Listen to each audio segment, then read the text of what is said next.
Dominique, Paul, salut. Bonjour. Salut. Bonjour. On a un podcast corporel aujourd'hui, Jesse. Corporel, ouais, j'aime ça. Sexy, et on va parler de physio, là. On va parler de physiothérapie. C'est sexy, la physio. C'est vrai.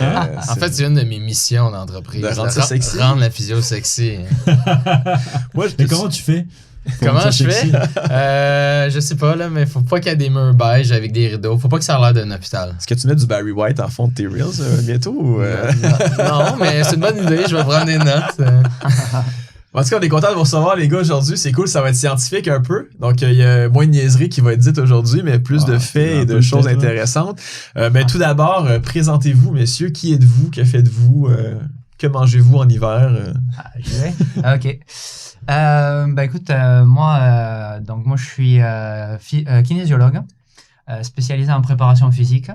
Fait que chez Next Generation, je m'occupe pas mal de différents profils d'athlètes. Là, on a comme pas mal d'athlètes ambassadeurs. Fait que mon but, c'est de leur faire des plans d'entraînement pour les amener vraiment à performer à leur plein potentiel. Puis à côté de ça, je suis encore étudiant. Je suis étudiant au doctorat en physiologie de l'exercice à l'Université de Montréal. Et mes travaux de recherche, ça porte justement sur le cyclisme, un petit peu les interactions entre physiologie de l'exercice, mécanique et aérodynamisme. Oh wow! Nice. Bon, excellent. J'ai un bac en histoire, fait que je vais arrêter. C'est bien correct aussi, là. Ouais. OK. Moi, je sais même pas tout ce que tu fais, fait que j'ai hâte d'entendre parler de ça. Moi, je vais pas parler, je vais vous écouter. Et on se voit souvent, là. Donc, moi, Dominique Bergeron, je suis physiothérapeute. Dans le fond, j'ai fondé Next Generation en 2015.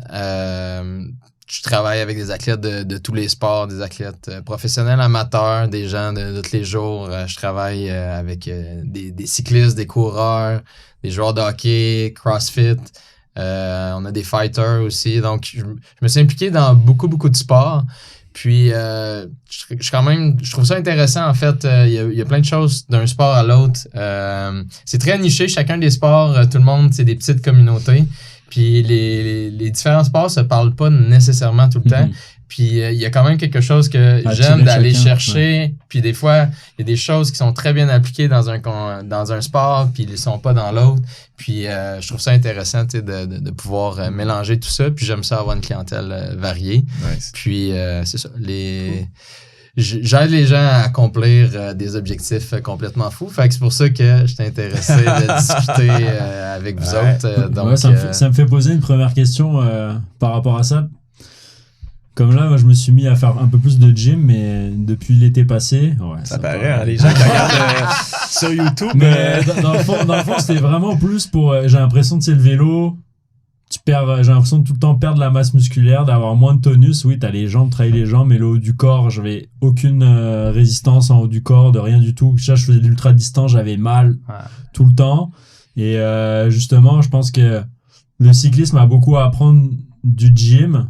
Parce que finalement, ça te rend plus fort, je pense, sur le vélo, du fait carrément. De t'entraîner au gym. Et avant, ce qu'on disait, c'était comme, tu t'entraînes un peu l'hiver au gym, les jambes pour gagner en force, mais après, arrête tout de suite ça parce que c'est pas du tout productif pour une saison de vélo. Là. Mais ça, c'est une constante commune de tous les sports. Chaque personne qui pratique un sport veut pratiquer son sport et devenir meilleur dans son sport, donc le pratique beaucoup. Puis c'est un piège parce que faut que tu sois en forme, faut que tu développes d'autres qualités physiques, faut que tu développes la force, la souplesse, l'endurance. Puis dans tous les sports, c'est sûr que ça aide. Je travaille avec des golfeurs. Tiger Woods qui a été, dans le fond, plus populaire là-dedans, c'est le premier qui a commencé à s'entraîner. Mais je pense que les cyclistes ont peur de prendre la masse. C'est vrai que c'est encore plus vrai dans les sports d'endurance, en fait. C'est encore plus vrai dans les sports d'endurance, mais le truc, c'est que dans les sports d'endurance, on pense que c'est juste, on a besoin d'avoir un bon cardio. Mais ton cardio, finalement, c'est le moteur de la voiture, là. Mais autour de la voiture, il faut une carrosserie. Fait que si t'es pas en forme, là, à un moment donné, là, tu vas avoir un limitateur dans ta performance. C'est sûr.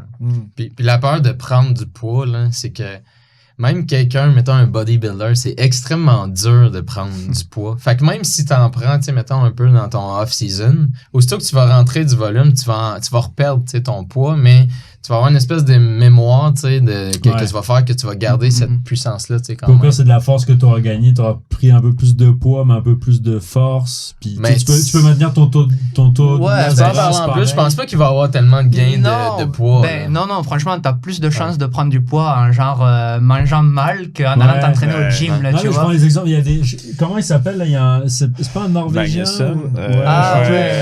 a fait le tour, là, je pense qu'il a gagné une étape l'année dernière. Il était maillot à poids pendant... Ouais, c'est ça, il a pris comme 5 kilos, il disait. En plus que ça, là, même, je pense qu'il a pris au moins 10 kilos. Ouais, puis il dit, tu sais, vraiment, au muscle, c'est comme. Mais lui, là. En fait, j'avais vu son histoire à lui, là. Ouais, c'est ça. Ben, en fait, avant, comme il se considérait plus comme grimpeur, là. Fait que, tu sais, il était comme toujours, genre, sur la retenue, beaucoup de troubles alimentaires aussi qui avaient été liés à ça, là. Puis, à un moment donné, je pense, ça y a fait un déclic. Il s'est dit, OK, mais si je suis plus fort, je vais développer plus de puissance. Puis, finalement, je vais être un meilleur cycliste, tu sais.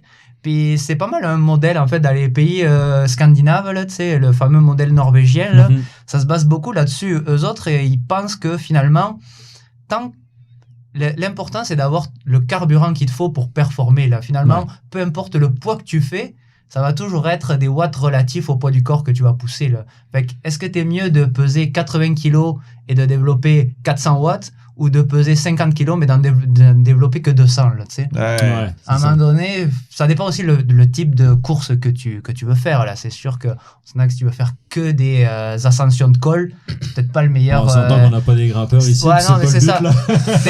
C'est sûr que là, t'es pas bon d'aller peser 80 kilos là. Mais si tu veux être un cycliste qui passe partout là, le poids finalement, on s'en fout un peu là, tu sais. Mais en même temps, tu sais, il faudrait voir, tu sais, ça a été quoi son régime, puis tu sais, son entraînement, tu sais, qu'il faisait avec ça. Est-ce que c'est conseillé à tout le monde de prendre autant de poids que ça? Non, mais c'est un exemple où le vélo, il faut tout le temps être le plus léger possible, en poussant le plus de watts, mais on le sait qu'on c'est l'image aussi. C'est l'image que tu veux pas tomber dans des troubles alimentaires, puis de l'anorexie, puis des choses comme ça, juste parce qu'il te faut être léger puis performer. Ça, c'est comme un petit peu le old school. Là. À l'époque, on pensait ça, là, tu sais, on était comme, il faut vraiment pas beaucoup manger, tu pars t'entraîner, tu prends juste de l'eau dans ton bidon, puis pas de collation, là, il faut être affûté, il faut être sec. Mais ça c'est plus vrai maintenant, là, toutes les études scientifiques, ça montre. Mais on se bat contre des physionomies aussi. Moi, je sais que j'ai une propension à prendre de la masse ou du poids. J'ai repris l'escalade, puis j'ai pris 10 kilos dans le haut du corps, tu sais, fait que je sais que je serai jamais Julien Alaphilippe hyper slim et tout, mais j'imagine que vous qui préparez ou qui entretenez des athlètes, vous devez souvent vous battre contre des conceptions, des gens qui arrivent avec des idées préconçues de parce que les pros ressemblent à ça, est-ce que je serais un bon cycliste, est-ce que je serais pas un bon athlète, est-ce que je dois perdre du poids en gagner et tout. C'est quoi l'aspect éducation que vous avez dans votre métier au quotidien? Après, moi, je te dirais qu'avec les sportifs, quand même, globalement, du moins les sportifs de haut niveau, ils savent qu'est-ce qui est bon pour leur sport. Puis, finalement, si la shape qu'ils ont besoin pour leur sport, ça leur demande d'être un peu plus gros, ils sont un peu plus gros. Tu sais, c'est pas parce que, mettons, c'est un athlète de haut niveau qui doit avoir un six-pack puis qui doit être super musclé, tu vois. Puis, tu le vois dans les différents profils. Tu sais, l'important, c'est d'être performant dans ton sport. Donc, lui, finalement, l'athlète de haut niveau, il va se dire... Peu importe la shape que j'ai, si je suis performant dans mon sport, c'est ça qui va me rapporter une médaille, c'est ça que je veux. Après, c'est plus dur avec un petit peu monsieur, madame, tout le monde, parce que là, justement, ils vont voir que le gars qui gagne le tour, il est super sec, Pogacar, là, il fait 65 kilos, il faut que je fasse 65 kilos. Et peut-être que ça va pas convenir à sa morphologie, peut-être qu'à un moment donné, il n'a pas le même objectif non plus. Mais c'est ça, je m'en ai dit. Il va pas gagner le Tour de France, là. Tu vois, je pense que, tu sais, des fois, il faut que ça soit relatif. C'est la même chose, je veux dire, dans tous les sports. C'est que, tu sais, c'est quoi tes réels objectifs? Tu veux être. Tu sais, mettons, t'arrives, là, tu veux aller sur le Tour de France? Là, tu te dis, OK, mais là, ça serait les sacrifices. Puis est-ce que, tu sais, j'ai comme les capacités? Ou, tu sais, est-ce que tu veux être, le meilleur de toi-même en ayant un lifestyle qui t'intéresse, tu sais, également? Mais tu sais, l'affaire, c'est que je pense qu'à un certain moment donné, c'est est-ce que ton lifestyle va avec tes ambitions? Puis ça, c'est monsieur dans tout le monde. Tu sais, à un moment donné, tu sais, je veux dire, si tu travailles 60 heures semaine, t'as pas le temps de t'entraîner. Puis, tu veux être le top, tu sais, faut que tu gères, tu sais, un peu ces... Est-ce que vous cassez un peu ces idées-là? Est-ce que ça arrive souvent que quelqu'un vous dit... Moi, mes objectifs, c'est ça. Puis toi, tu te dis, OK, j'ai comme un aspect psychologique à travailler avec cette personne-là parce que là, elle s'imagine qu'elle va aller faire Camilléo dans 3 minutes, mais elle travaille à 2 enfants. Puis Ben moi je suis comme plus dans les blessures là, fait que des fois non mais c'est parce que l'affaire c'est que tu sais moi ce que je me dis tu sais est-ce que c'est sain tu sais un peu fait que tu sais à un moment donné tu sais j'ai des gens qui arrivent avec des objectifs tu sais surréalistes là. J'en ai un justement lundi pis c'est plate là parce qu'il veut faire son plus grand voyage de bike, il s'en va en Grèce, en Croatie puis tout ça pendant 2 mois. Puis là ça fait 1 mois là, il commence à avoir des chocs électriques tu sais partout dans les mains.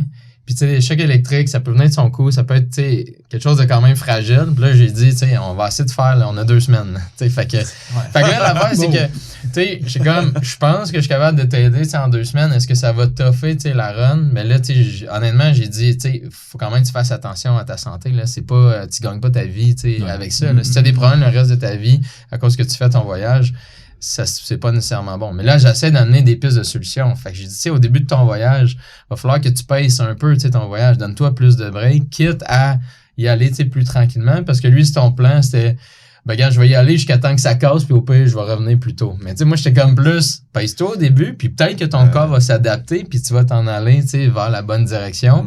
Puis honnêtement, j'ai eu une bonne séance, une première séance avec, ça a quand même bien été. Moi, c'était comme, mon point d'interrogation avec lui, c'était plus, tu sais, dans le fond, est-ce que ça va toffer la run avec tout le volume? Tu sais, s'il me disait, ok, je veux recommencer, tu sais, dans 2 semaines pour progresser, ça serait une chose.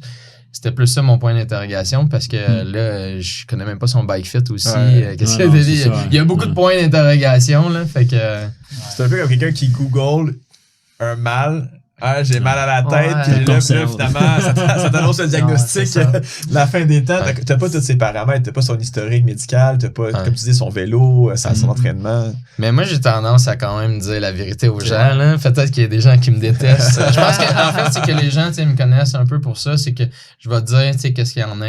Puis honnêtement, tu sais, mettons qu'il y a quelqu'un qui a un objectif de performance, tu sais, je vais arriver puis je vais faire, OK, regarde, si tu veux qu'on s'amène là, voici le plan. Il va falloir être méthodique, tu sais, dans ton entraînement, dans ta thérapie, dans les exercices qu'on va faire ensemble, parce qu'on est short dans le temps, tu sais. Fait que si c'est ça que tu veux, tu sais, moi, je t'accompagne, tu sais, là-dedans, puis ce que je dis souvent, tu sais, avec nos athlètes, c'est qu'on fait de la drift, là, parce que tu t'attendras pas que la solution soit parfaite avant de donner un certain volume, mais tu veux que la solution, tu sais, elle reste sous contrôle. Tu veux déraper un peu parce que ça va un peu plus vite, mais si tu commences à déraper puis là que tu perds le contrôle, ben là, c'est fini, tu sais. Fait que on peut jouer, tu sais, un peu là-dedans.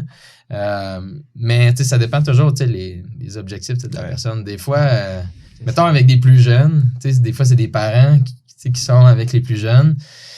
Ça, tu sais, c'est comme... Il n'y a pas de compromis à faire, là, tu sais, quand tu travailles avec des jeunes, là, tu sais, c'est un peu différent à ce niveau-là. Fait que, tu sais, tout dépend des objectifs, la situation, puis je pense que ça... Je vais retourner en arrière, parce qu'on allait vite direct dans le sujet, je t'ai posé une question, mais... préliminaire à soir. Moi, je suis jamais allé dans un centre de physio, là. Tu sais, on va chez NextGen, qu'est-ce qu'on vient faire là-bas? Qu'est-ce qu'on a comme service? Pourquoi on vient vous rendre visite, là? Ben, principalement, tu sais, on a de la physio, mais on a aussi la masso, ostéo, acupuncture, puis on a des ostéopathes.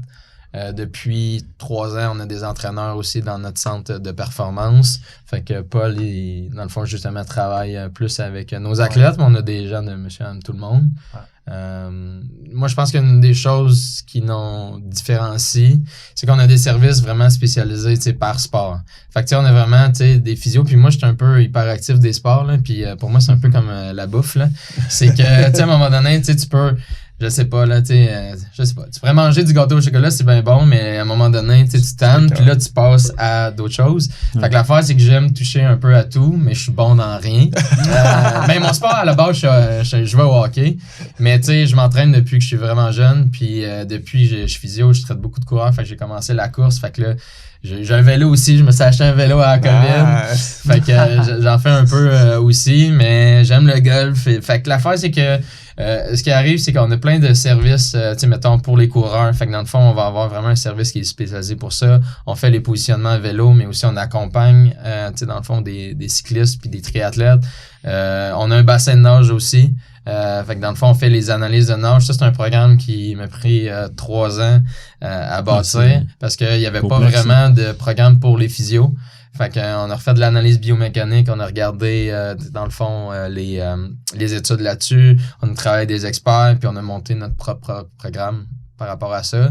On a des services pour le golf, l'escalade. Fait que c'est vraiment un peu...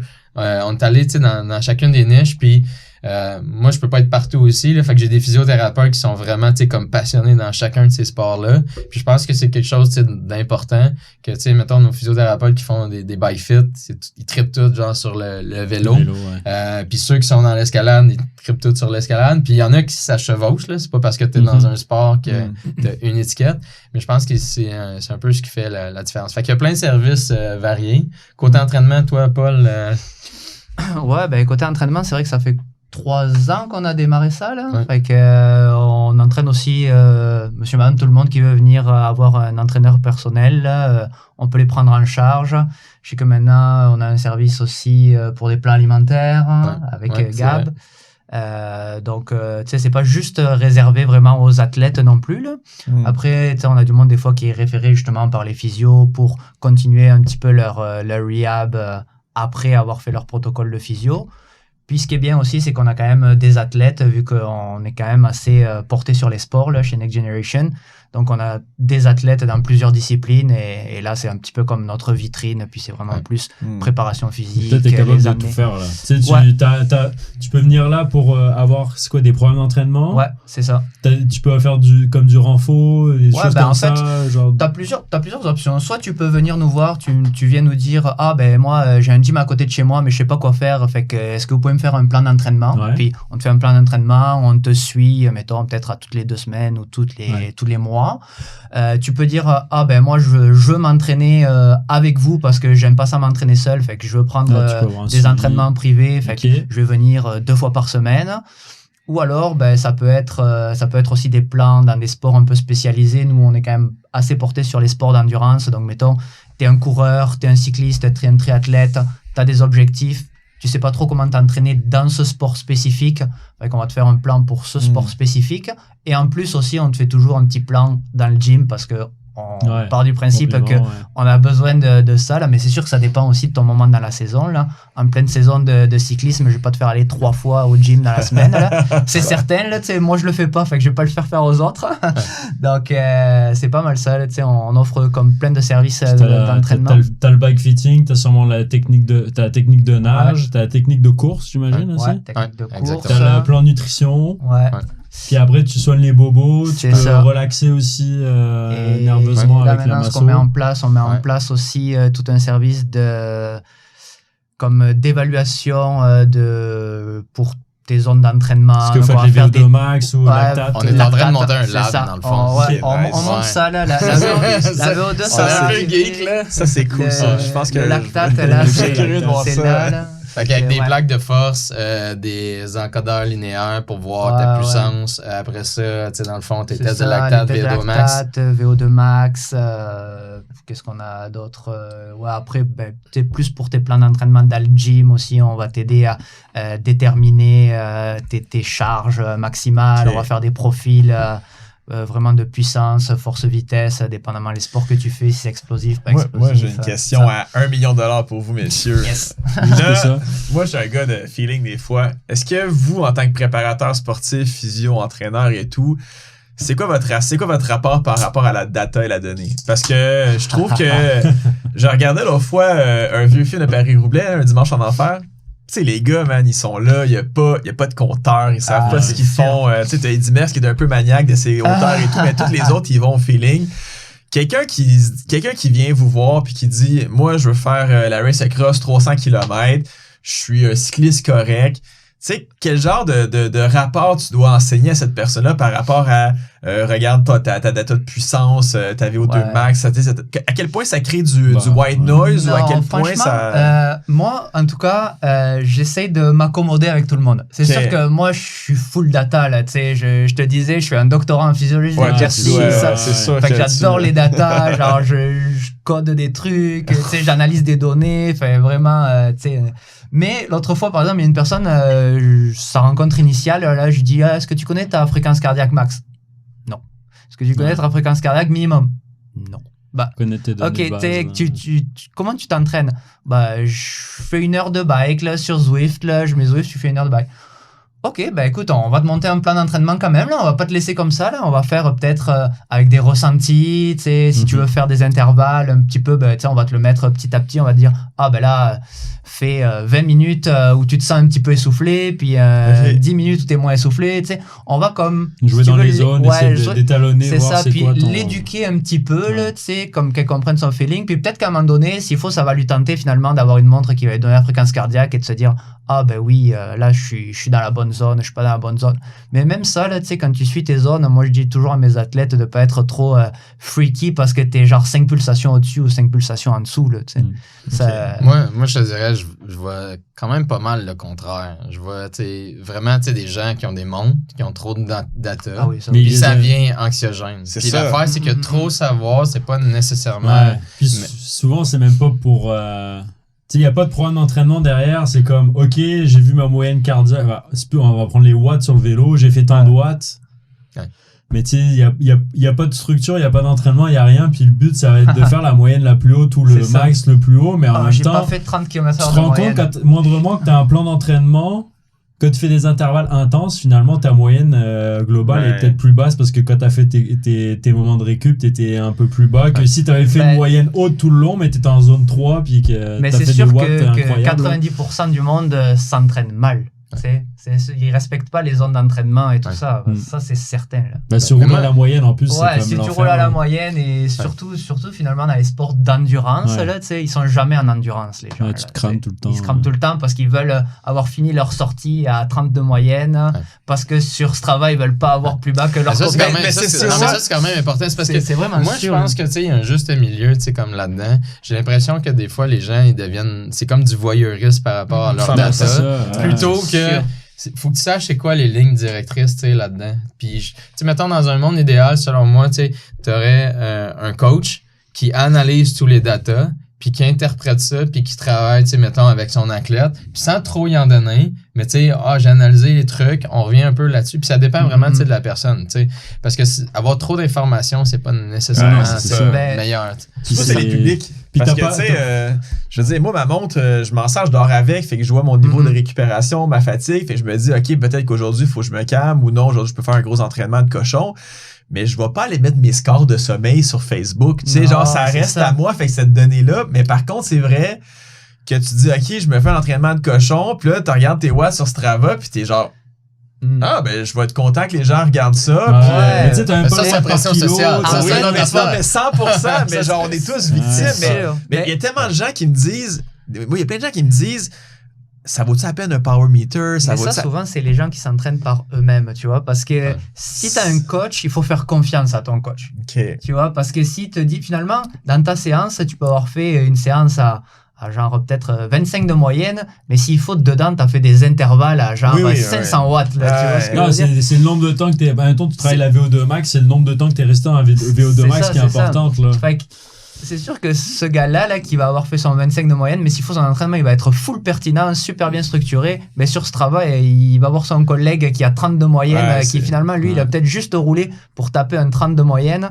Et son entraînement sera pas bon. Mais là, c'est là qu'il faut qu'il fasse confiance à son coach. Puis, OK, mon coach, il m'a structuré ma séance de telle façon. Même si à la fin, j'ai pas le meilleur score sur Strava là, ben, le jour de la course, peut-être que je l'aurai. Puis un truc sur Strava, tu peux comparer les autres, mais tu peux aussi enlever... T'es pas obligé de donner accès à tes watts. Ça. Non, moi, sur mon profil, moi, j'ai enlevé les watts, puis il y a personne qui peut regarder ma moyenne de watts, puis les watts que j'ai fait. Tu sais, au moins, c'est comme... Je veux pas me comparer aux autres, puis c'est pas la peine de se comparer à moi, tu sais, genre chacun s'entraîne comme il veut, puis c'est ça. Je pense que tu sais, faut arrêter le voyeurisme, puis ça ferait beaucoup de bien au théoriquement aussi, si tu veux puncher, tu sais, dans la compétition que tu considères, tu sais, la plus importante, va falloir que tu périodises. Fait que l'affaire, ça veut pas dire que la personne à côté de toi a les mêmes objectifs, tu sais, que toi.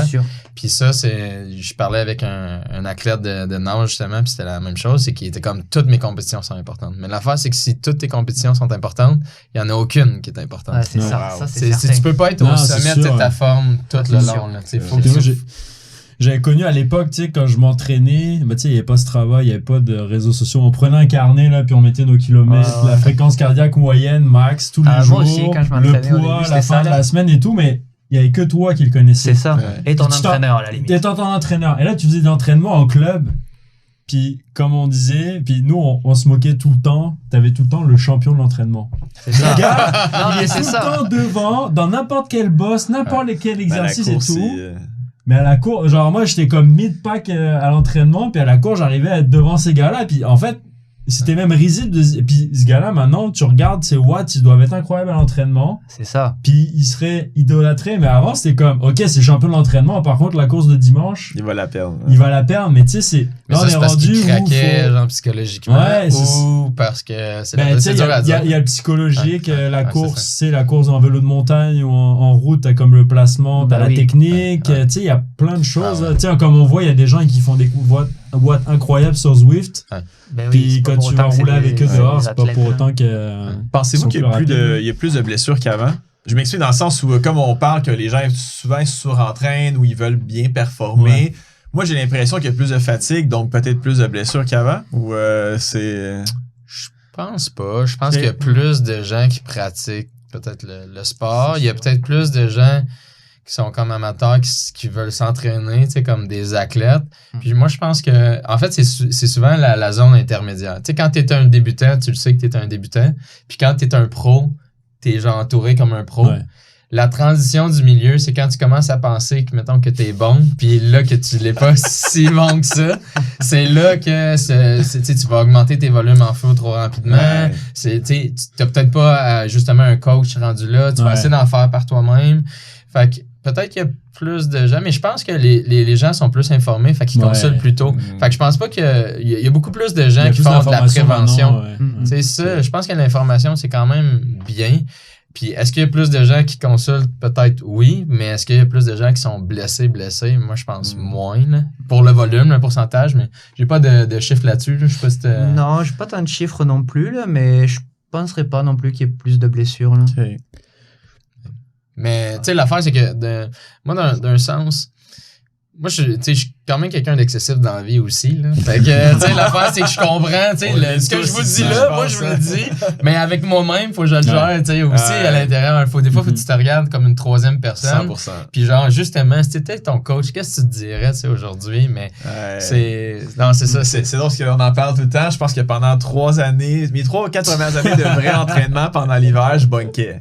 Genre, j'étais sur Zwift à fond la caisse, du spécifique 4 fois semaine, le cœur dans la gorge.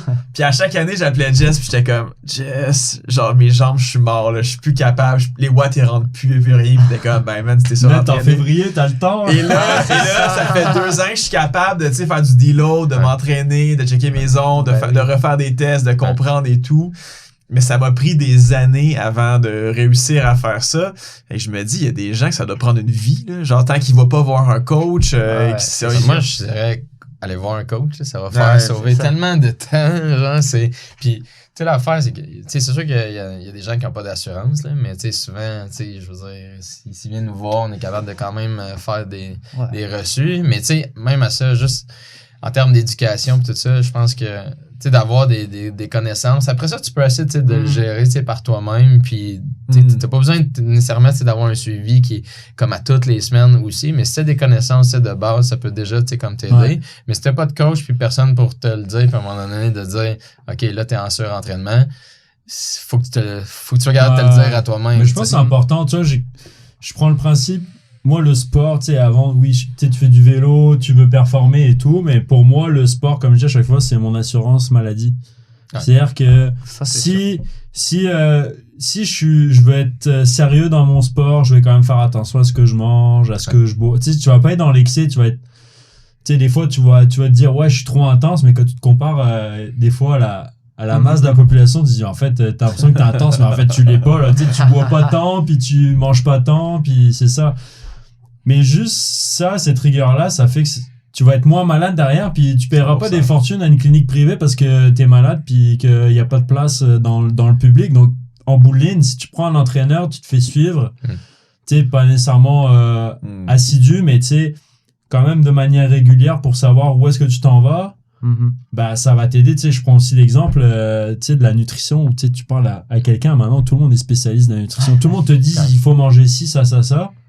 Mais va voir un nutritionniste, puis il va te dire toi par rapport à, à tes besoins, par rapport à ce que tu brûles, par rapport à ton type d'alimentation, parce que Maintenant, tu peux lire tout et son contraire. Tu sais, moi, j'ai ma femme, elle m'envoie des trucs tous les 100%. jours. Elle me dit, faut plus qu'on mange ça parce que ça, c'est pas bon. Puis ça, puis en fait, tout est bon et pas bon à la fois. C'est juste dans la dose. Mais je pense que, tu sais, avoir des suivis comme chez vous, là, c'est comme vos assurances maladie. Puis tu fais de la prévention plutôt que de soigner les bobos après. C'est là. sûr. Puis chaque personne est unique aussi, là, tu sais, c'est ça. Ça me faisait penser à ça, ce que tu disais, c'est que tu peux pas faire un plan d'entraînement, tu peux pas prendre un plan d'entraînement sur Internet puis que ça va te fitter parfaitement, là, tu sais.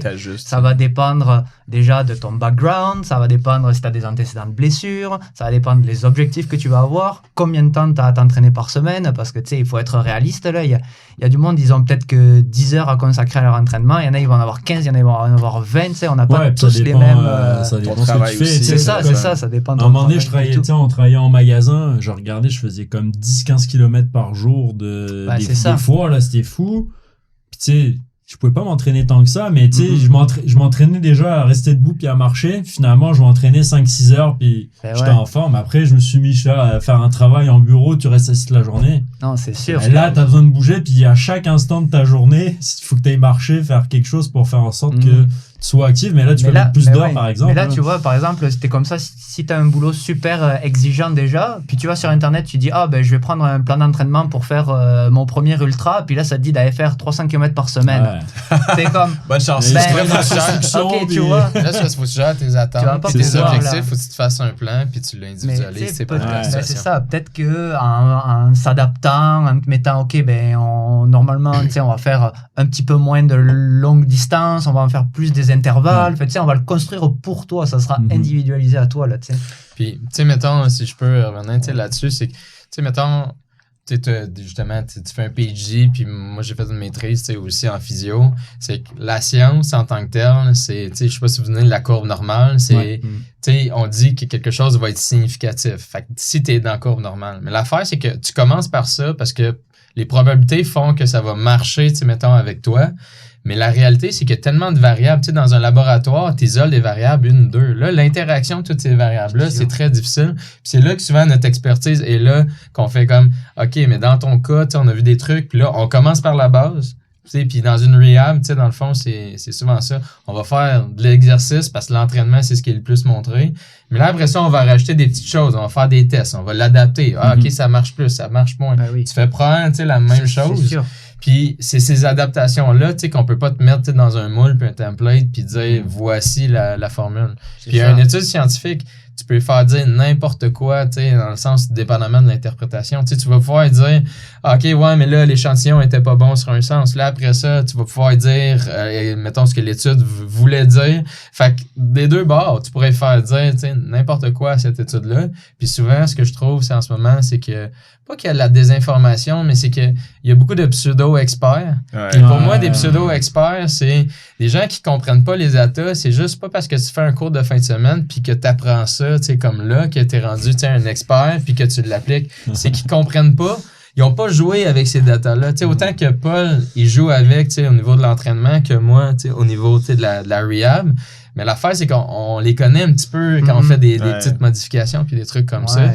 Qu'à un moment donné, tu sais, c'est beaucoup ça, tu sais, je trouve, fait qu'il y a beaucoup de bruit, fait que c'est dur. Avant, il n'y avait pas assez d'informations, là, il y en a trop. Puis là, ça devient mêlant pour les gens. C'est compliqué, là, parce que tout le monde veut créer du contenu. Il y en a, ils font du vélo depuis 2 ans, puis ils vont te dire comment s'entraîner. Tu sais, il y a des profs de yoga, ils vont faire un cours de yoga de 10 semaines, puis après, ils vont faire du prof de yoga, puis ils vont faire un mentorat de yoga. Après, le problème, c'est que tu vois, tu vas dans un gym, puis là, mettons, il y a un gars, il fait un exercice, et tu dis, mais pourquoi tu fais cet exercice?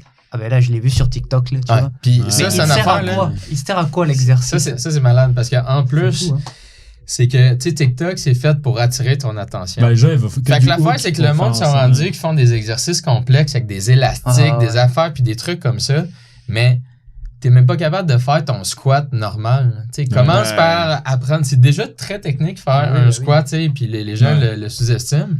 Mais TikTok puis Instagram, c'est fait pour attirer l'attention. Si à toutes les semaines, l'influenceur, il remet tout le temps le même squat, puis il redit tout le temps la même chose parce que c'est ça qui est raté. Qui est efficace et qui fonctionne. Là, après ça, si tu réussis à ça, là, je peux arriver de te complexer. Mais c'est rare que j'ai à me rendre jusqu'au bout. Ouais. Avec nos athlètes de haut niveau, tu sais, mettons, on a des athlètes de BMX puis tout ça. Eux autres, tu dois t'amuser avec eux autres parce que c'est genre de l'agilité, mais ils font la base aussi. Ben oui, c'est ça. Je leur donne parce qu'ils ont 10 ans d'expérience dans le gym. Là, ils savent squatter. Là. Mais c'est sûr que tu as du monde, ils arrivent et ils savent pas faire un squat, ils veulent déjà le faire sur un bossu, là, tu vois ce que je veux dire, ou sur un ballon suisse, là, avec 3 élastiques, des kettlebells dans un sens. En train de jongler. Ah, c'est ça, en train de jongler. Genre, j'ai vu ça. J'ai vu, non, mais même dans le vélo, là, tout con, il y a genre 3 ou 4 semaines, là, on a vu Pogacar s'échauffer avec des élastiques. Ah non, mais j'allais justement demander. Et là, c'est sûr, cette année, on va des gars. C'est ça, on s'est chauffé avec des élastiques. Mais je m'ai chauffé avec des élastiques bien avant ça, puis tu sais, j'ai des gens que je connais qui s'échauffaient avec des élastiques bien avant ça, mais là maintenant c'est tout le monde comme tu pourras me faire un plan d'échauffement là pour que je le fasse avant la course là. Fait que c'est sûr qu'à la Chine vous allez voir tout le monde avec des élastiques là en train de faire des clamshells là pour se réchauffer, pour s'activer les glutes là. Mais ce qui est pas mauvais, tu sais, des fois c'est très bien, c'est très bien, mais genre il y a un an en arrière tu voyais personne et là je suis sûr que tout le monde va avoir un kit d'élastique dans le sac. C'est là que tu vois le beau côté, le côté négatif des réseaux, parce que là tu as quelqu'un comme Pogacar, tu te dis il est suivi. S'il y a bien une équipe sportive qui a des moyens d'avoir des choses intelligentes puis de mettre en place des systèmes qui fonctionnent, c'est eux.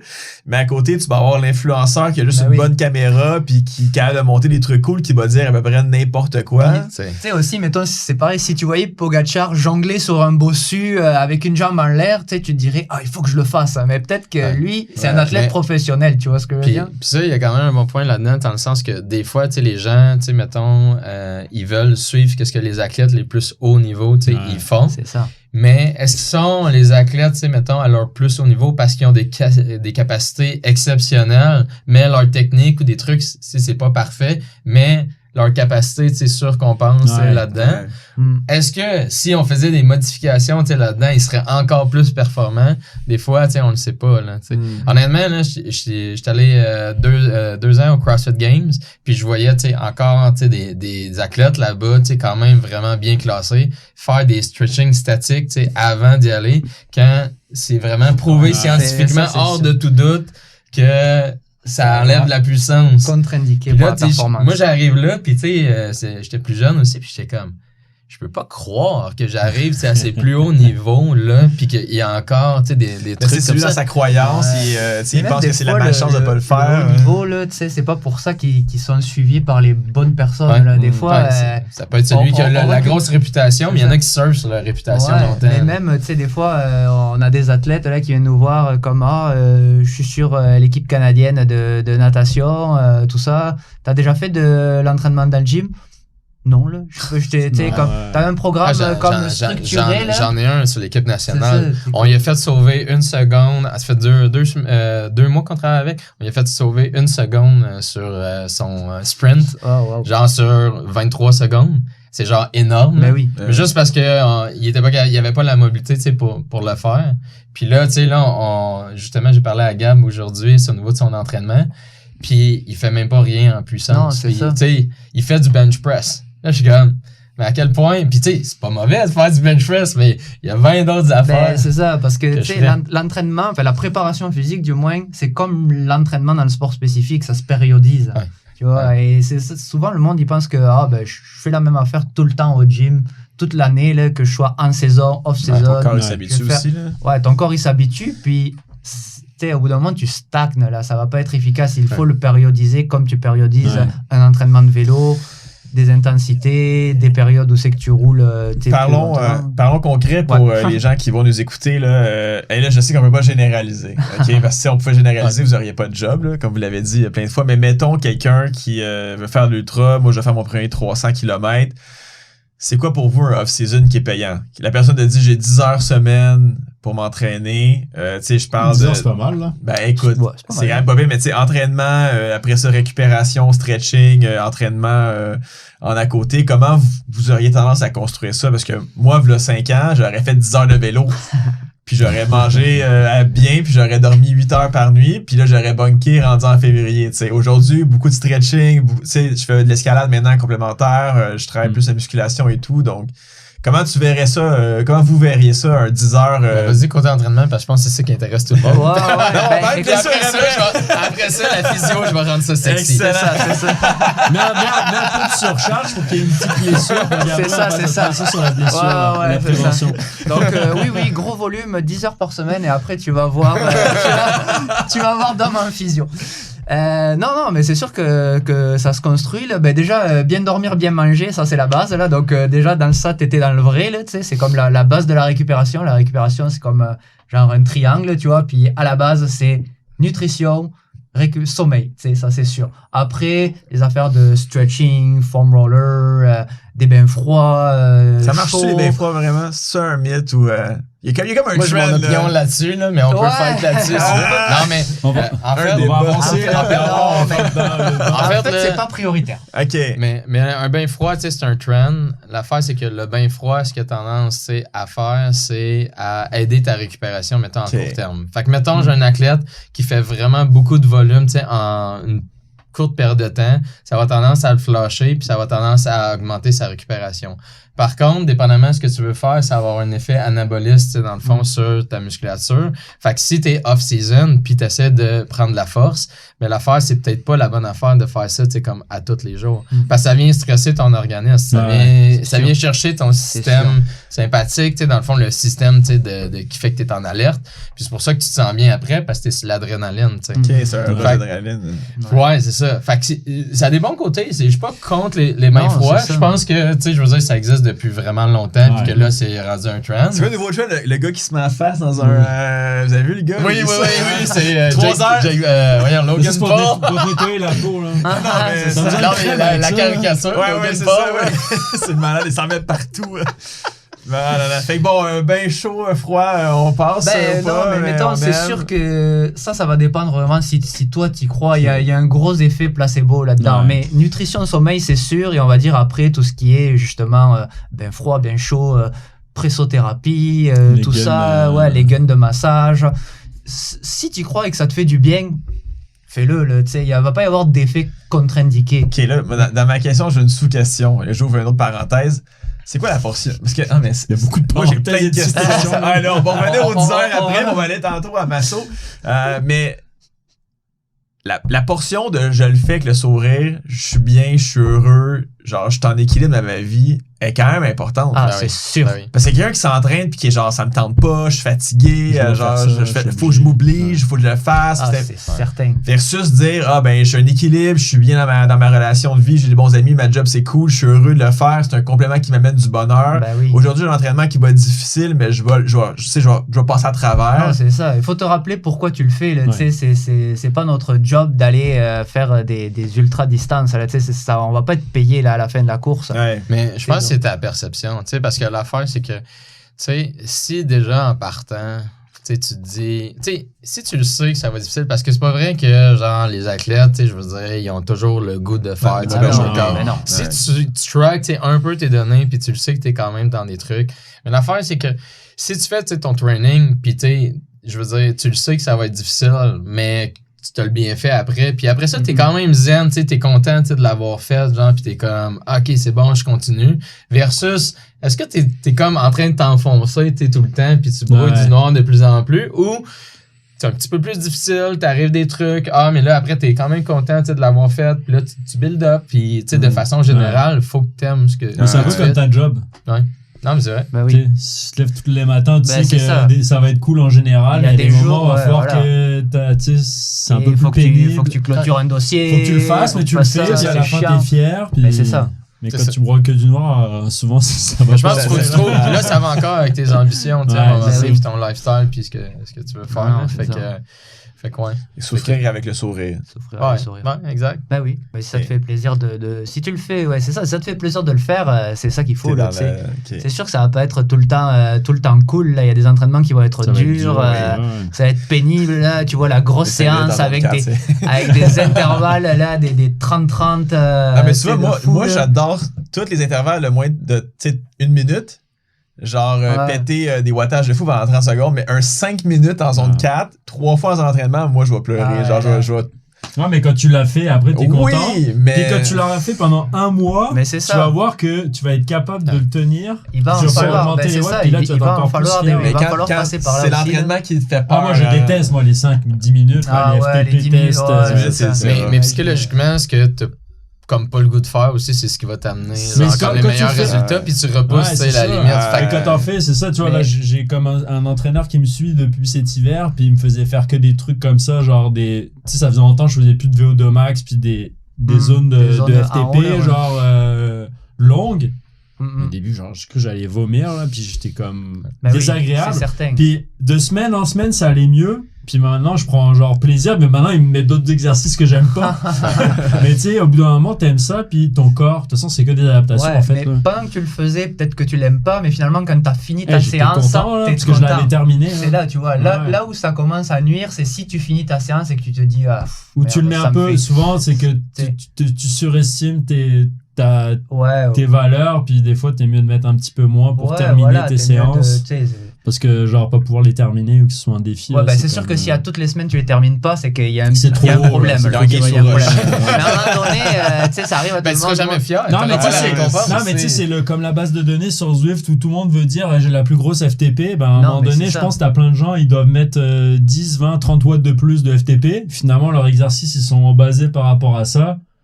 Puis ils n'arrivent même pas à les terminer. Des fois, même dans un entraînement, tu sais, même mettre 20 de moins. Moi, la semaine dernière, je faisais un entraînement comme ça, j'avais genre 4 blocs, là, tu vois, puis genre au 3e, j'ai explosé littéralement. Et là, je me suis dit, ok, ben c'est pas grave. Tu baisses le pourcentage.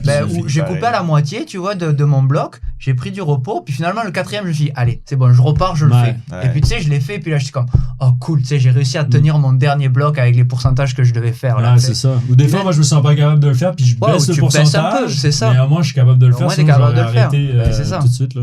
Puis, tu sais, quand tu termines. Je pense que c'est ta perception par rapport à ton effort. Tu sais, c'est comme. Tu sais, les gens pourraient avoir aussi un psychologue sportif aussi. De toute façon, il y a toujours de la psychologie. Si t'atteins pas ton objectif, faut juste pas. Tu sais, mettons, si t'as quand même fait un gros training, puis tu t'es fixé un objectif surréaliste, puis tu l'atteins pas, faut quand même que tu sois fier. Si, genre, t'arrives, t'as fait un gros training, puis là, t'es pas fier de toi, tu sais, à la fin. Mais là, c'est ta perception de toi-même. Mais tu sais, quand tu regardes ça dans une situation objective, t'as quand même réussi à faire un gros training. Peut-être dans le dernier mois, t'as réussi à en faire beaucoup. Il est peut-être arrivé des affaires dans ta vie aussi qu'il faut que tu modules. Ça, c'est sûr. Fait que ça dépend toujours c'est où. Puis c'est sûr qu'à un moment donné, être déçu aussi, ça fait partie de la game aussi. Puis c'est comment tu vas te le relever. Fait que tu sais, c'est ça. Un mix de 10 heures. C'est vrai qu'on était parti de là. C'est comme Inception, c'est une question dans une question. C'est vrai qu'on était parti de là. Ben écoute, sur 10 heures d'entraînement dans la semaine, si t'as 10 heures, là, je te dirais que, dépendamment de la discipline que tu veux faire, là, on parle quand même d'ultra, c'est sûr que ton entraînement, tu dois le faire en priorité pour ce que tu vas faire le jour de ta course. Donc, je dirais que c'est bien de privilégier de faire des sorties assez longues si tu as le temps, là, tu sais. Mais après, il y a des gens, ils peuvent pas se permettre d'avoir comme 5 heures de suite. Ou en plein hiver, t'as pas envie de faire 5 heures sur ton trainer au milieu du salon. On est d'accord. Fait qu'à ce moment-là, tu peux faire des séances que quand même la majorité de ton training, ça soit des séances un peu longues, mais tu vas mettre des intervalles aussi, tu sais, des journées où tu as des entraînements avec des intervalles dans ta semaine.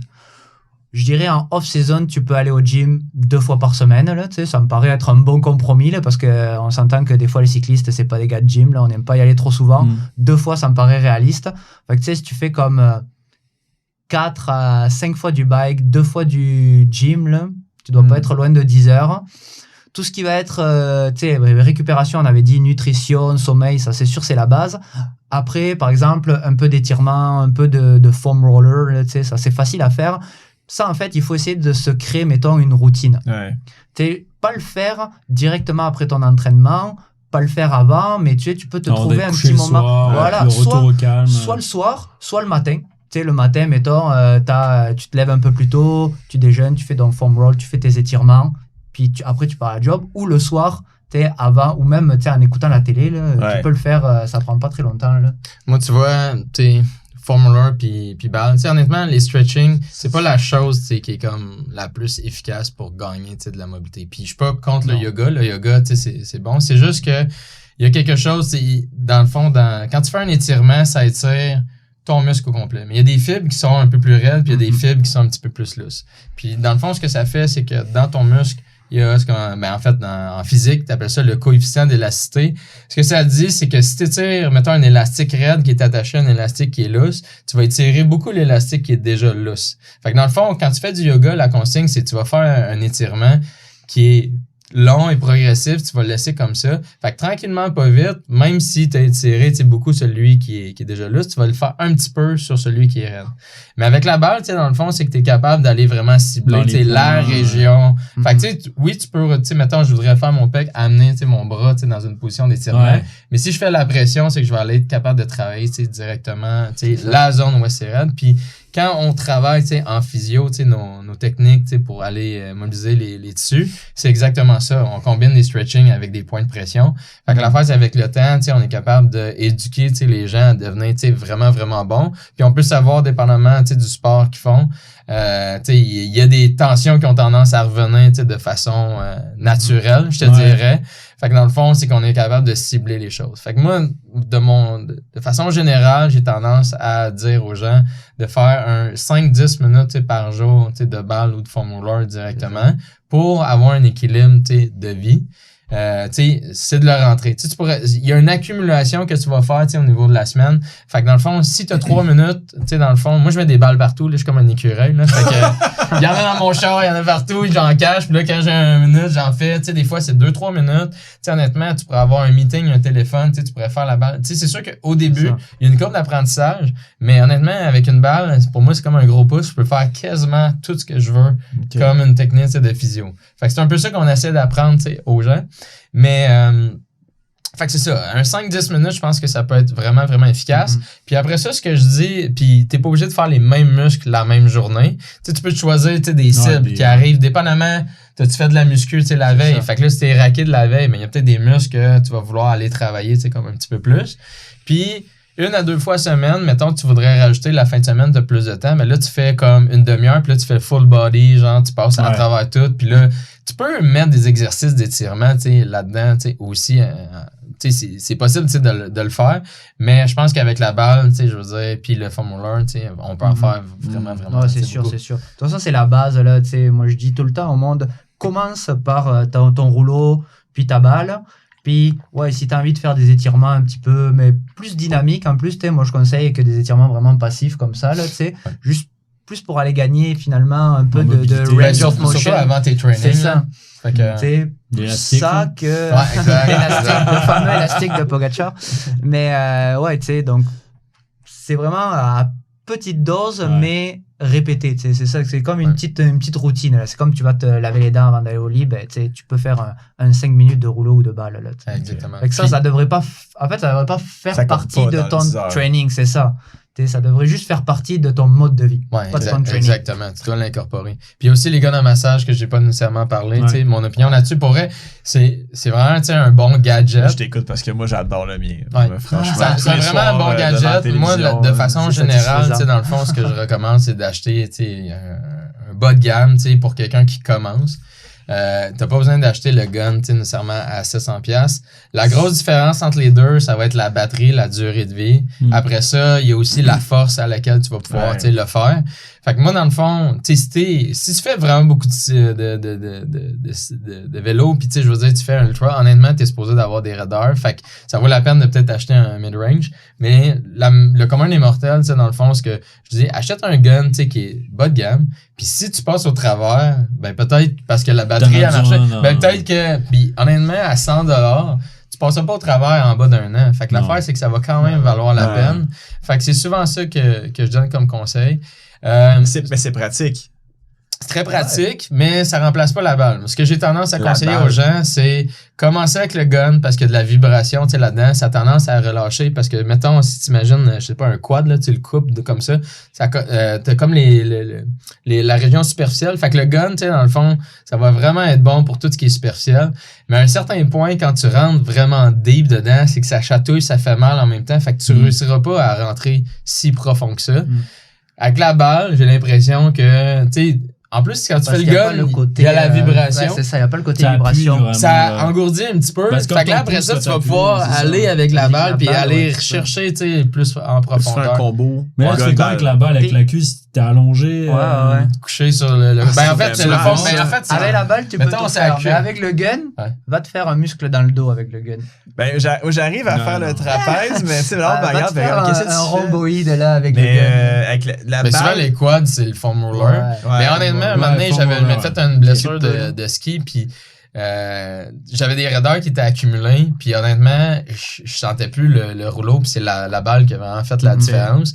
Mais il faut bien le doser, il faut le savoir comment le faire, parce que c'est sûr que si tu fais juste te coucher sur le dos avec la balle de même, ça se peut que, en fait, tu vas être un peu de croche, puis ça va te faire trop mal, tu sais. Puis souvent, tu sais, l'affaire, c'est que si ça te fait beaucoup mal, puis t'es comme au même endroit, c'est que tu voudras plus le faire, Puis sinon, ce qui risque d'arriver avec la balle, c'est tu vas aller dans un endroit qui se fait pas si mal que ça. Fait que c'est pas nécessairement l'endroit qu'il y avait vraiment besoin. Fait que tu sais, dans le fond, c'est vraiment de jouer avec le poids de ton corps. Fait qu'il y a des exercices au mur, tu sais, qui se fait également aussi que j'aime bien. Qu'est-ce que tu penses des trucs anti-inflammatoires, genre bombe du tigre, crème d'arnica, les trucs comme ça? C'est pas vraiment, tu sais, anti-inflammatoire, là. C'est plus, tu sais, il y a l'effet... J'ai pas de bac en... J'ai pas de maîtrise. Non, mais c'était nul, ta question. Non, mais ça peut être full pertinent. Non, mais il y a le Voltaren, tu sais, qui est anti-inflammatoire. Mais dans le fond, ces crèmes-là, ce que ça fait majoritairement, il y a l'effet du massage, l'effet de la chaleur. Ça va avoir un effet superficiel au niveau de ton muscle, mais ça peut t'aider à relâcher. Honnêtement, tu sais, c'est tout le temps d'évaluer c'est quoi le danger, il n'y en a pas vraiment. C'est quoi le coût, c'est pas si cher que ça. Est-ce que ça me fait du bien, puis c'est quelque chose que, je veux dire, dans ma routine, ça me relaxe, puis je sens l'odeur, puis je veux dire, je dors bien après, fais-le. Tu sais, à un moment donné, tu sais, c'est comme, faut que tu trouves ta petite recette, là, tu sais.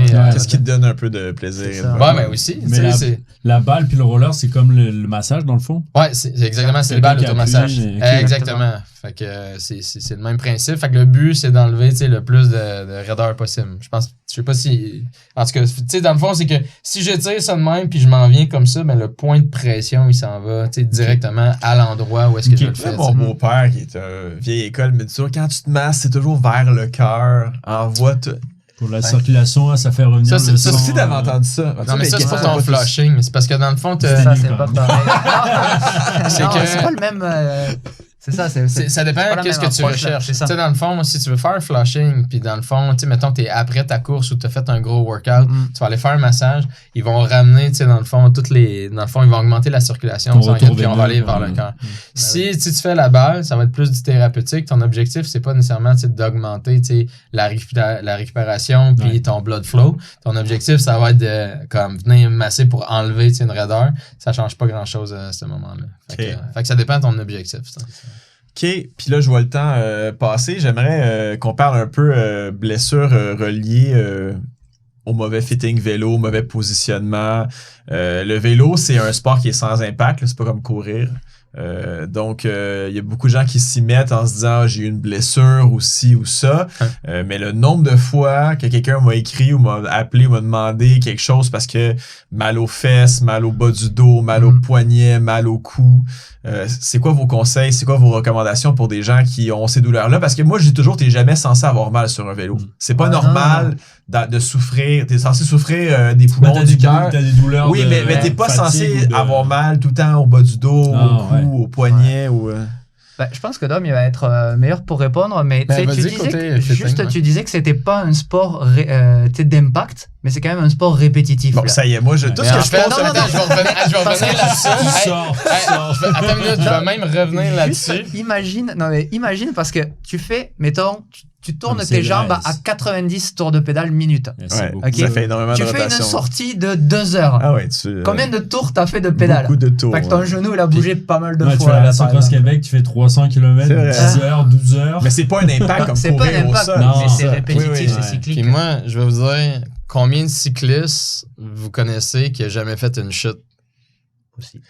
Ouais, c'est très Ouais. peu, très peu. On T'sais, est tu tous, comprends? Fait que ouais. l'affaire, c'est Yes, que ouais. aussi, il y a beaucoup de monde qui se recycle là-dedans. Ils ont un background. Fait que, mettons, moi, je joue au hockey. Je fais, mon corps, il est déjà tout croche. Là, je l'amène avec 3 points fixes, à 3 Ouais. endroits, tout le temps dans cette position-là. Mais là, si j'ai un auto qui est déjà désaligné, puis je le fais rouler, dans... Ouais. Fait que l'affaire, c'est que tu croches de plus en plus. Fait que dans le fond, Ouais. moi, c'est une des choses. Puis le bike fit, c'est la base. T'sais, honnêtement, je pourrais le comparer à quelqu'un qui a des douleurs, mettons, en travaillant, un poste de travail. C'est que la posture, c'est super important. Ouais. Puis le bike fit, ça va être vraiment, vraiment important. Moi, ce que je vois vraiment souvent, c'est des gens qui négligent. Tu sais, ils mettent vraiment beaucoup d'attention juste sur le vélo, puis zéro attention, sur eux autres. Fait que l'affaire, c'est que ça se peut que tu aies un paquet de tensions un peu partout. Puis je suis d'accord sur le fait que si ton bike fit il est bon, tranquillement, pas vite, ton corps va se fondre avec ça, puis ça va s'adapter. Mais tu sais, des fois, on a des gens aussi qui veulent avoir des bike fit un peu plus aéro. Ils veulent, tu sais. Ouais. Fait que là, l'affaire, c'est que si tu as à t'adapter, mais là, c'est que tu pousses le corps à s'adapter dans une certaine direction. Puis moi, je pense que ça vaut vraiment la peine de faire un check-up. Tu sais, oui, de ton bike fit, mais aussi, tu sais, de la personne. Puis juste essayer de rendre la personne le plus symétrique possible parce que un des facteurs les plus importants, tu sais, des risques de blessures, c'est les asymétries. Puis les personnes sont souvent, tu sais, comme asymétriques. Mais côté bike fit, tu sais, c'est vraiment, vraiment important. Mais je tenais quand même à le dire parce que c'est vraiment quelque chose que je travaille, tu sais, avec mon équipe. Aussi, parce que, tu sais, il y a des gens, tu sais, on fait un bike fit, puis ça règle pas, tu sais, tous les mots, puis des fois, tu sais, je fais comme, tu sais, si quelqu'un qui arrive avec un problème, tu sais, à l'ordinateur, puis je fais juste ajuster sa posture, oui, tu sais, ça va l'aider, mais il y a peut-être d'autres choses qu'il faut faire aussi pour aider cette personne-là. Fait que un check-up, je pense que ça vaut la peine, tu sais, aussi. Fait que, puis souvent, les gens ont tendance à négliger ça. Parce que le check-up, parce que j'ai déjà eu des séances d'ostéopathie, et tu sais, la personne travaillait vraiment justement que j'étais plus d'un bord que de l'autre et tu te sens vraiment plus enligné. Est-ce que c'est de quoi que vous recommandez? C'est plus par la physio, par l'ostéo? Mais en ostéo, c'est qu'ils ont un type d'évaluation, je te dirais, qui est propre à l'ostéo, qui est super bon, honnêtement. Puis oui, ils vont travailler un peu là-dessus. Tandis que nous autres, mettons, l'évaluation qu'on va faire, ça peut être spécifiquement pour le sport. Fait que dans le fond, un coureur, qu'est-ce que ça prend? C'est quoi les blessures qui reviennent le plus souvent? Un cycliste, c'est quoi qu'on va voir? Qu'est-ce qui risque de causer des problèmes? Fait que l'affaire, c'est que dépendamment de ce qu'on voit avec le bike fit, avec l'évaluation initiale, ben, c'est sûr et certain qu'on va voir des tensions au niveau des hanches. Fait que dans le fond, je veux dire, ton psoas, c'est le hip flexor, à force d'être longtemps dans cette position-là, il va raccourcir. Mais là, après ça, si t'arrives puis tu t'en vas avec Paul faire de l'entraînement, puis je sais pas, là, t'aurais quelque chose de cardio avec des wall balls, dans les airs, mais là, ça se peut que ça cause des problèmes, au niveau de ton dos. Juste, ça va être un amalgame, de tout ça qui va... Ouais, mais le physio, ça, il va regarder plus la physionomie, il va corriger, etc. Enfin, moi, souvent, quand je vais voir l'ostéo, c'est je suis tombé en bike, puis je me suis déplacé des vertèbres, puis tout, puis il va me replacer, puis après, that's it, mais je vais devoir corriger. Des fois, j'ai même plus la même position, donc mon vélo, je vais devoir changer le fit, puis peut-être renforcer d'autres muscles, etc. Mais il n'y a pas beaucoup de physio qui font de la correction de mouvement. Dans le fond, c'est la base de la physio, la manière que c'est montré, c'est vraiment de regarder, OK, tu as une blessure, OK, comment je peux traiter la blessure, puis oui, tu vas aller dégager des tensions partout autour. Versus si je te mets dans une position comme ça, puis je regarde ta rotation au niveau cervical, puis c'est pas symétrique, mais l'affaire, c'est que tu n'as peut-être pas nécessairement mal au cou, mais si tu t'en vas 2 mois, justement, dans un voyage, mais l'affaire, c'est que ça se peut qu'à un moment donné, ça développe des trucs. On le sait, mettons... si je regarde quelqu'un qui a des douleurs, mettons, au genou, puis de la manière que les tibias sont faites, il y en a ce qu'on appelle un récurvatum, là, ça fait que tu mets beaucoup plus de tension sur les chaînes latérales, puis ça a tendance à créer des problèmes de désalignement au niveau de la rotule, puis créer, mettons, plus d'usure ou des douleurs au niveau des genoux de façon générale. Mais l'affaire, c'est que quand on voit ça, mais même si la personne n'a pas nécessairement mal, puis quand je vois que c'est tight, je vais faire comme, regarde, on peut aller le traiter, t'as pas de douleur en ce moment. Fait que dans le fond, tu sais, c'est pas si urgent que ça. Mais ça serait peut-être bon que tu pousses la machine, faire le rouleau puis la balle, tu sais, là-dessus. Parce que un jour, puis on travaille beaucoup avec le risque, là, tu sais, dans le fond, l'exemple que je donne souvent, c'est tu peux rouler l'hiver avec des pneus d'été. Ça veut pas dire que tu vas avoir un accident. Mais nous autres, on travaille avec des facteurs de risque. C'est quoi les blessures qui arrivent le plus souvent? Puis l'affaire, c'est que quand une personne n'a pas mal, mais a des facteurs de risque, pour moi, c'est un check engine, tu sais, qui est allumé. Puis souvent, quand la personne, tu sais, je veux dire, justement, n'a pas de douleur ou n'a pas nécessairement, tu sais, des gros objectifs, ben je peux donner des exercices. Mais le problème, tu sais, qu'on voit souvent, c'est qu'avec les athlètes ou ceux qui ont des grosses compétitions, c'est que quand ils ont des petits volumes, l'auto est un peu désaligné puis c'est pas grave.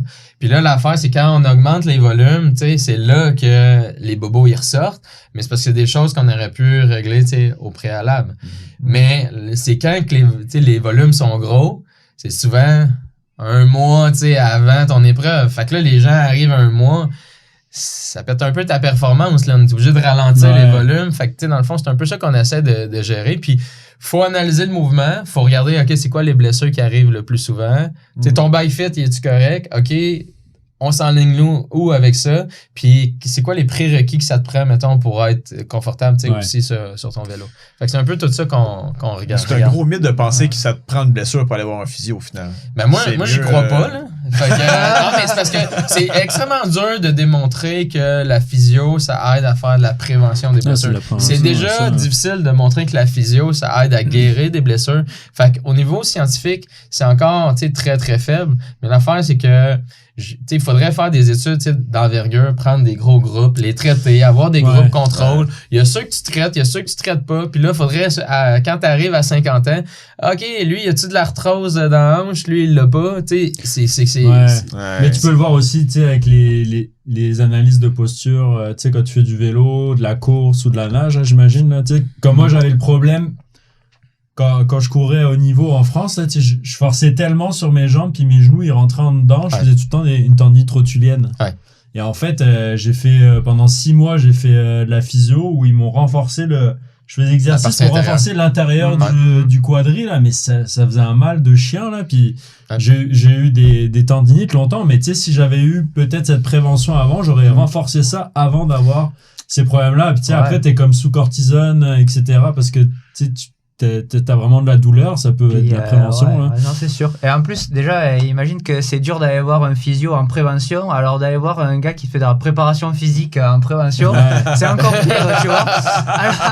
Alors que si t'avais fait un bon programme d'entraînement au gym, parce que le programme d'entraînement, il sert pas juste à améliorer ta performance. Enfin, si, il améliore ta performance, mais ta performance, elle passe par le fait que tu n'es pas blessé aussi. Et toi, tu vas être capable de le repérer aussi. Si la personne, tu sais, dans le fond, je parlais des tensions en chaîne latérale. C'est sûr que je vais le voir aussi. Si la personne, tu sais, mettons, je sais pas, a fait ses lunges ou des bulging squats, tu sais, vraiment sur le côté. De toute façon, on fait toujours une évaluation avant de, tu sais, même avec les athlètes qui sont allés aux Olympiques ou tout ça, là, quand je les vois pour la première fois, je leur fais faire des mouvements basiques juste pour faire comme un screening, voir, ah ben là, attention, t'es un petit peu débalancé là, un petit peu débalancé là, fait qu'on va mettre un peu plus d'emphase là-dessus. Fait que tu sais, c'est sûr qu'ils vont faire des exercices de fou en lançant des élastiques et des balles dans tous les sens, mais dans leur training, il va y avoir aussi une part d'exercice un peu plus préventif. Parce que c'est sûr qu'à un moment donné, ça passe par là t'sais. Franchement, c'est vraiment hyper intéressant. Je pense que c'est le plus long épisode qu'on a fait de podcast. J'avais dit qu'on allait la jaser. Je pense qu'on pourrait continuer des heures, mais on vous réinvitera. C'est vraiment cool. Franchement, je tiens à dire que des fois, on dit beaucoup de niaiseries, mais je pense que c'est le podcast le plus intéressant. Franchement, ça n'a rien enlevé aux autres par la complexité, mais par votre savoir aussi, puis le fait que vous avez beaucoup d'expérience. Mais on va vous réinviter, c'est sûr. Mais franchement, merci infiniment. Merci d'embarquer dans la Race Across Québec aussi. Fait que tu vas la faire, j'imagine, Dom, vu que tu as un vélo maintenant. Excellent! Je vais être là-bas. Je vais être là-bas pour aider les athlètes. Donc là, vous allez venir. Ouais. Qu'est-ce qui va se passer? Qu'est-ce qu'on fait? En fait, c'est le samedi, je pense qu'on va être peut-être le vendredi, là, mais tu sais, dans le fond, on va être là pour accompagner les athlètes s'il y en a qui ont des petits bobos, s'il y a des juste c'est ça, exactement. D'après moi, tu sais, s'il y a aussi des spectateurs aussi, tu sais, ça va être des passionnés, tu sais, de vélo, on va être là pour répondre à leurs questions, on va avoir un kiosque. Donc, c'est toujours le fun. Tu sais, quand on est là, on aime ça être bien occupé. L'année passée, pour vrai, on était vraiment sollicités. Fait qu'on a vraiment aimé l'expérience. Fait que ça va être bien d'être encore là avec vous. C'est vraiment un bel événement. Puis où est-ce qu'on peut vous suivre? Excuse. C'est posé la même question, c'est fantastique. Où est-ce qu'on peut vous suivre? Dans le fond, sur Instagram, NXTG Physio.